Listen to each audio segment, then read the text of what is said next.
ज्ञान और भक्ति में क्या अंतर है? ज्ञान अलग है, भक्ति अलग है। भक्ति है थ्योरी, ज्ञान है प्रैक्टिकल। आज तक शास्त्रों को पढ़ते आए, देवताओं के गुणों की महिमा का गायन किया, जाप किए, संतों की महिमा की, यह सब भक्ति है। अब जब ज्ञान में आते हैं तो हम इन जैसा बनने का पुरुषार्थ करते हैं। इसलिए जन्म जन्मांतर हम भक्ति करते आए, पूजा पाठ गायन करते आए, लेकिन नीचे ही गिरते आए और ही दुखी हो गए हम। आज संसार में देखो कितनी भक्ति है, पर कोई भी सुखी नहीं। क्यों? हर एक को कोई ना कोई दुख है। तन, मन, धन, किसी से भी सब दुखी हैं। भक्ति से हमें अल्पकाल की सुख शांति मिलती, ज्ञान से हमें अविनाशी सुख शांति की प्राप्ति होती। भक्ति में हम इन महान आत्माओं के गुणों की महिमा करते हैं, पर ज्ञान में हम इनके जैसा बनने की मेहनत करते।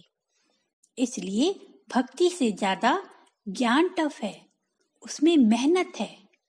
भक्ति करेंगे तो आप पर कोई अंगुली नहीं उठाएगा, लेकिन जब आप ज्ञान सुनेंगे तो आपको सब कहेंगे कि ज्ञान में गए क्या परिवर्तन आया, क्योंकि ज्ञान प्रैक्टिकल है, वह आपके व्यवहार से दिखेगा।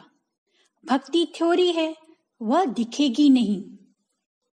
आप अंदर ही अंदर क्या मंत्रों का जप कर रहे हो, कैसे मंत्रों का उच्चारण कर रहे हो, सही कर रहे हो, गलत कर रहे हो, उसे कोई नहीं जान पाता।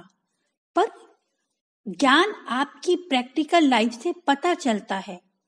इसलिए जो भी सत्संग सुनने जाते, अगर उनमें कोई परिवर्तन नहीं होता तो दूसरे लोग क्या कहते?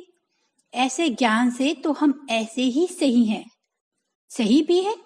ज्ञान को सुनने के बाद, समझने के बाद भी हम उसे अपने जीवन में नहीं उतारेंगे तो दूसरे लोग तो यही कहेंगे। हमारा यही व्यवहार हमारे ज्ञान की निंदा कराता है।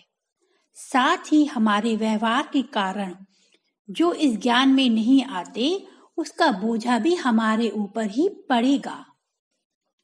यह संसार तो एक एग्जामिनेशन हॉल है, जहाँ हमें अपने ज्ञान का प्रैक्टिकल करना होता है।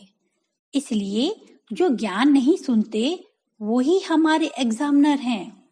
हमें यह नहीं कहना एग्जामिनर ने यह प्रश्न क्यों पूछा, सही है गलत है।